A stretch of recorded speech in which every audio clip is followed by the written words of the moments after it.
A primeira turma do STF transformou o Felipe Martins em réu, mesmo tendo a completa ausência de materialidade da acusação feita pela PGR. O Felipe Martins foi preso por causa de uma viagem que nunca existiu e agora está se tornando réu por uma minuta que também nunca existiu. É simplesmente bizarro. Acompanha, que você também não vai acreditar na informação que eu vou te passar agora. Durante o julgamento para ver se aceitava a denúncia da PGR, o advogado do Felipe Martins, Dr. Sebastião Coelho, desembargador aposentado, perguntou diretamente ao Alexandre de Moraes aonde estava essa tal minuta, que é a base para tornar Felipe Martins réu. Alexandre de Moraes só conseguiu sair pela tangente. Primeiro, ele tentou apontar a minuta encontrada na casa do ex-ministro da Justiça, Anderson Torres, que até hoje ninguém sabe o texto exato dela. Mas ainda assim, mesmo a PGR, sobre esse fato, diz que não tem qualquer relação nem com Jair e nem com Felipe Martins. E além disso, a própria PGR não menciona haver ali um pedido ou a previsão de prisão de quem quer que seja. Então Alexandre de Moraes passou para a sua segunda desculpa esfarrapada. Ele menciona determinadas folhas que estão dentro do processo, mas ali não tem minuta nenhuma. São apenas fotografias que o Cid tirou do celular dele. Ele tirou a fotografia de um papel e mandou essa fotografia para o outro celular do próprio Cid. Trata-se, na verdade, de um discurso, mas ainda assim, ali também não previa a prisão de ninguém, quanto mais um golpe que seja. Essa fotografia tirada pelo Cid é datada de 28 de novembro de 2022, numa oportunidade em que ele estava no Rio de Janeiro, enquanto que Felipe Martins e Jair Bolsonaro estavam em Brasília. E a gente tem sempre que lembrar, isso tudo é porque a defesa não tem acesso completo a tudo aquilo que a acusação teve acesso no processo. Isso daí, numa democracia normal, já mataria todo esse processo. Seria nulo de pleno direito, só com base na violação do sagrado direito à ampla defesa, que a equipe jurídica de Felipe Martins não está tendo. Aliás, nem a dele, nem de Braga Neto, nem de Bolsonaro e nem de absolutamente ninguém que está dentro desse processo bizarro. Porque a gente sabe, se tiverem acesso, a gente vai expor fatos ainda mais bizarros. Imagine só.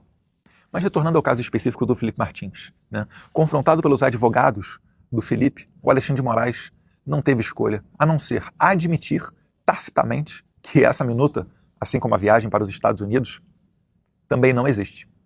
E para aceitar a denúncia e transformar o Felipe Martins em réu, ele citou alguns pontos interessantes.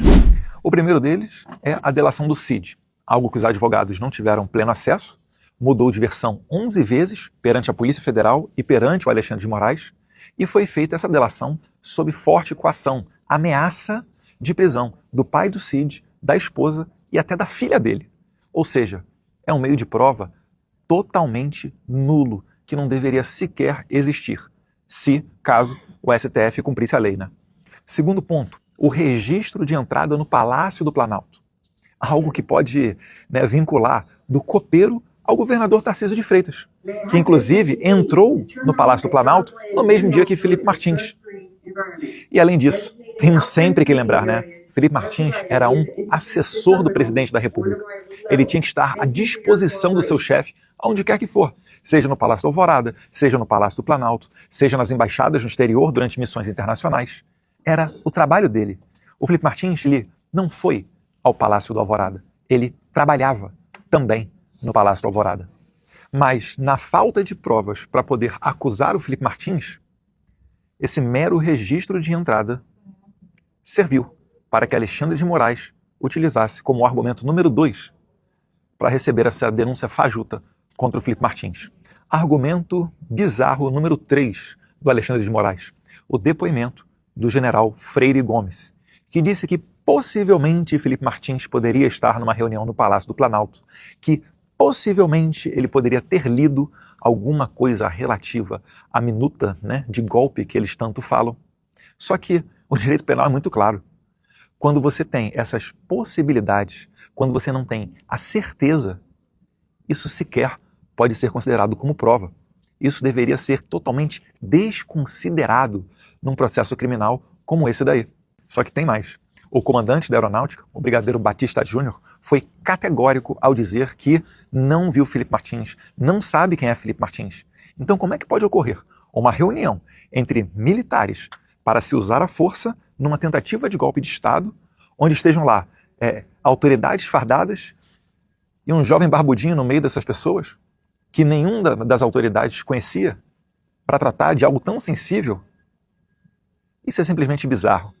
Alexandre de Moraes e o PGR Gonê selecionam quais trechos eles querem dos depoimentos para tentar incriminar as pessoas que eles desejam colocar na cadeia.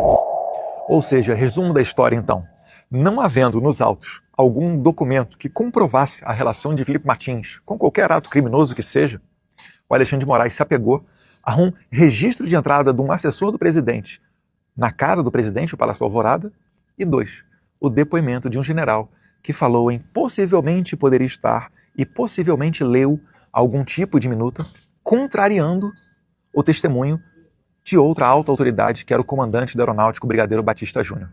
Isso aí demonstra como que é frágil essa acusação. Para ter uma ideia, em determinado momento, a PGR tentou usar uma entrada do Filipe Martins no Palácio Alvorada, dia 18 de novembro, para dizer que ele estava lá no dia 19 de novembro, no dia seguinte. É isso que a gente está falando.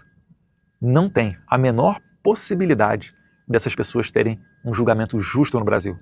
Alexandre de Moraes está violando absolutamente todos os direitos possíveis e imagináveis dentro desse caso do 8 de janeiro, porque ele pretende tirar Jair Bolsonaro da corrida presidencial de 2026.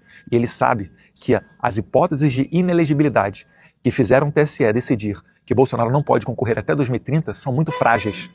E que na nova composição do TSE, Bolsonaro poderia tentar, com chances reais de sucesso, uma investida de registrar sua candidatura para 2026. Porque em 2026 no TSE não vai estar mais lá Benedito Gonçalves, missão dada, missão cumprida. Eu, ministro Benedito Gonçalves, solicito que conduzam ao plenário o excelentíssimo senhor presidente da República Federativa do Brasil eleito, Luiz Inácio Lula da Silva. Missão dada, missão cumprida. Missão dada, missão cumprida. Não vai estar mais lá Alexandre de Moraes, que faz aquele sinalzinho. Não estará mais lá diversos outros juízes. E aí eles têm que correr para condenar criminalmente o Jair Bolsonaro e jogar ele dentro da lei da ficha limpa. É por isso que eles precisam condenar o Filipe Martins, Anderson Torres e várias outras pessoas, essas centenas, mais de 400 pessoas que já foram condenadas nesse inquérito, nessa investigação, nesse processo do golpe da Disneylândia do 8 de janeiro. A gente vai seguir aqui, expondo e trabalhando, onde quer que seja, para trazer justiça ao Brasil, já que pelas mãos da Suprema Corte de Alexandre de Moraes, até mesmo outros poderes estão de joelhos. Um abraço, fique com Deus.